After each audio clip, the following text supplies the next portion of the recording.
Good morning. It's Thursday morning, and we're reading Psalm 95. O come, let us sing to the Lord. Let us make a joyful noise to the rock of our salvation. Let us come into his presence with thanksgiving. Let us make a joyful noise to him with songs of praise. For the Lord is a great God and a great King above all gods. In his hands are the depths of the earth. The heights of the mountains are his also. The sea is his, for he made it, and his hands formed the dry land.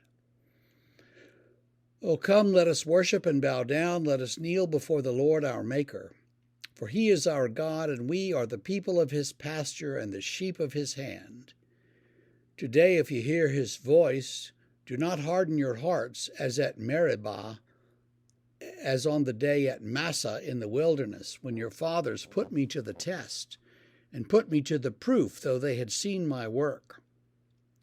For 40 years I loathed that generation and said, they are a people who go astray in their heart, and they have not known my ways. Therefore I swore in my wrath, they shall not enter my rest. Well, this psalm starts off with the typical, make a joyful noise to the Lord sort of thing we've seen before and we will see again.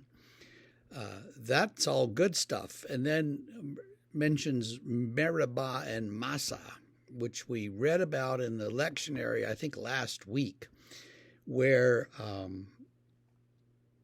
the people wanted water. They were thirsty. They didn't have any water to drink, and they got on Moses' case, and Moses said to God, hey, these people want to go back to Egypt where there's water. What do I do? And God said, take your staff and strike that rock over there. And when he did, water poured out.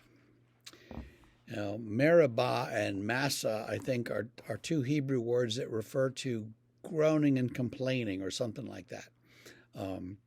This is where they griped and complained, and that's what we call this place. So that's what's brought up in the psalm. Remember that? How you put God to the test, and God will take care of you. Don't worry about it. But they did. They had to put him to the test, and it ends on kind of a sour note, though. He's sort of speaking for God and says that I loathe that generation because they put me to the test and they don't know my ways. They go after their own hearts, and so I've swore that they will not enter my rest. That's a theme, the rest of God, the rest that God provides is a theme in the Bible that's not often teased out, but it's an important one. And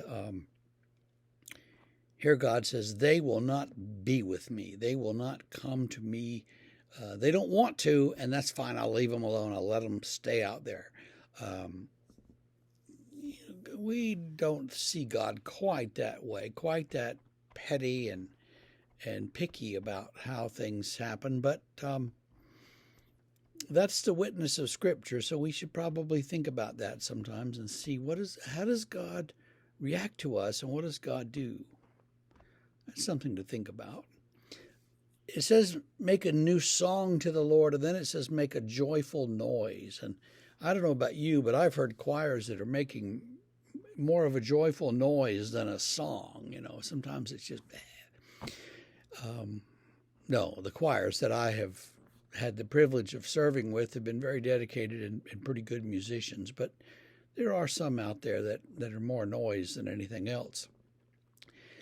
And so there's an endless debate that you have with choir directors. Are we looking for professionalism? Are we looking for good singers? Or are we looking for people that want to sing regardless of how they sound? And some choir directors are one way and some are the other. But the psalmist says, let's just make noise and make song and just do what we can, and God will appreciate it, even if it's kind of bad, musically. God doesn't mind that as long as we are praising him, which again sounds a little bit, testy on the God's part, but we have to just see it correctly and interpret it correctly. So, well, anyway, there's some things to think about in this psalm, and I'd urge you to go back and read it. I think it's Exodus 16 or 17, where they are looking for water, and Massa and Meribah are mentioned. And you could read that today too. Have a great Thursday, and we'll see you tomorrow.